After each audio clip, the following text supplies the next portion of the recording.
why do I love cruises and why I think you're gonna love them too. So the main advantage would be that you can hop from city to city without worrying about like packing every night, without worrying about airports. You truly do get to see the same amount if you think about it, but it's just a little bit rushed, and a lot of people don't like that. But trust me, when you don't have to move from hotel to hotel, that time, well, you can invest it in sightseeing and eating and enjoying and just having a fun time on the cruise. Something that you're gonna love about cruises, especially on the cruise, is the food.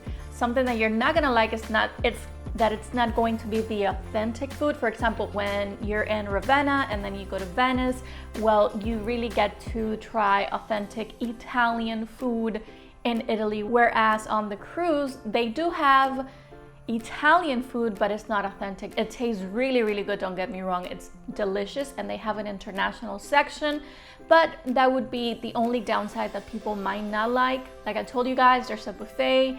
They have all-inclusive restaurants that you can go to. They also have the ones that you have to pay for, but there's a huge variety of food for you to choose from. Also, something that I think adults would love about cruises is that they have clubs inside the cruise, so there's really entertainment all throughout the day and night. So that's something that you're going to love, and that they have a kids section. A lot of people don't like cruises where they have kids, but for the most part, they have their own section and families just come together, and it's a lot of fun. So if you've been thinking about not going on a cruise because there's kids, just keep in mind that there's tons of families from all around the world who gather. They have playstations, and it's a lot of fun for all ages, to be honest with you. And they also most of the time have, for example, pools that are designated for kids and pools that are designated for adults. And obviously, there's like live shows that families go to, and then they have the clubs, they have karaoke. So there is a little bit of everything on a cruise for everyone. Now, something that a lot of people may not necessarily like, and I've done this and I recommend for you to do it. For example, not everyone wants for the cruise ship to choose their own room. I'll give you an example. When I travel, I have Royal Norwegian, pick my own room, but I always get a suite.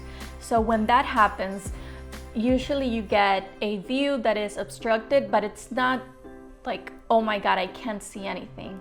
It's probably like a lifeboat, but you do really get a panoramic view. If you're on your balcony and you look out, it's not something that's life-changing that you're gonna miss out. So if you get that possibility, it's going to save you money.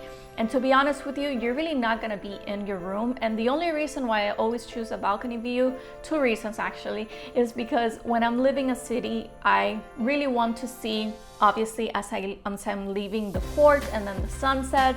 And then also, if I get seasick, I can just go outside and, I don't look like a mess in the top deck trying to get some fresh air. I have that privacy in my room. Now I'm gonna tell you about excursions, mistakes, and smart moves that you can do to save money. Save money on excursions. Okay, so basically you wanna book ahead of time. You do have the convenience of booking the cruise on guest services on the cruise, but just keep in mind that a lot of times you're gonna be paying a premium because you waited last minute, and most of the time, if this is your first cruise, you're gonna notice this. Try to book the excursion as soon as you book the cruise, because those excursions sell out. So for example, there might only be one seat available. Also, something that I always recommend is for you to book the excursions with the actual cruise line. Third parties, they are significantly cheaper, I would say, but if the cruise leaves and you're with a third party, they won't wait for you, and then you have to find your way to the other port. And I'm sure you've seen it on social media that the cruise leaves. Well, those things do happen, my friend. I've seen them. So yes, you can save money by booking an excursion with a third party, but if you book it with a cruise line, you have that safety that they're gonna wait for you, basically. Now, when you're booking the excursions, depending on the port, obviously you want to be guided, you want to know what you're looking at. So when you book the excursion, the best excursions are the ones where you have free time and where lunch is included, because they take you to the really, really nice restaurants, and then usually they have the full meal included, and that includes a drink. If you're lucky, the coffee as well. but it's a really fun experience. For example, my favorite excursions have been the one where I can swim. I went on an excursion in Santorini with Royal, and we saw the sunset, and then they also grilled on the boat. We swam on an active volcano. That was life-changing. That was one of the best experiences of my life, and it was a lot of fun.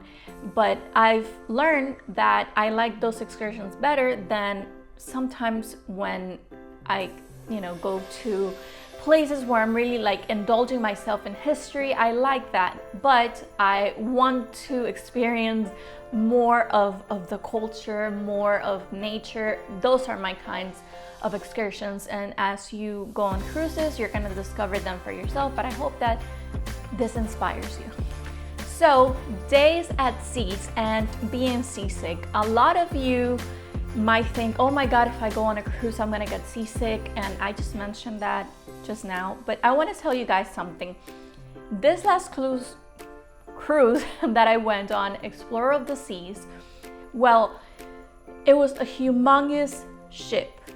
People were asking me if I was getting seasick, and to be honest with you guys, I didn't. I did get sick on Norwegian Epic, and I believe I got a little bit seasick on Jewel of the Seas through the UAE. On this one, this was a massive ship. You didn't feel anything. But there have been cruises that I've been on, and I've gotten seasick. So the best thing would be for you to, take medicine. That's my opinion. I've tried the bracelets that have like a little sensor, something that pokes you, and that didn't work for me. And then I tried ginger pills, and I've learned the hard way, and I hope that this helps you. So I want to give you some bonus tips, and I'm sure that these are really going to help you. So you know how they say that a smart traveler packs light? Well, for cruises, you want to take a little bit more outfits than usual. Maybe not clothes that's like really heavy, so you can outsmart the way you pack. But take more outfits, because they do have a night that it's like a gala and everyone dresses up. It's so much fun.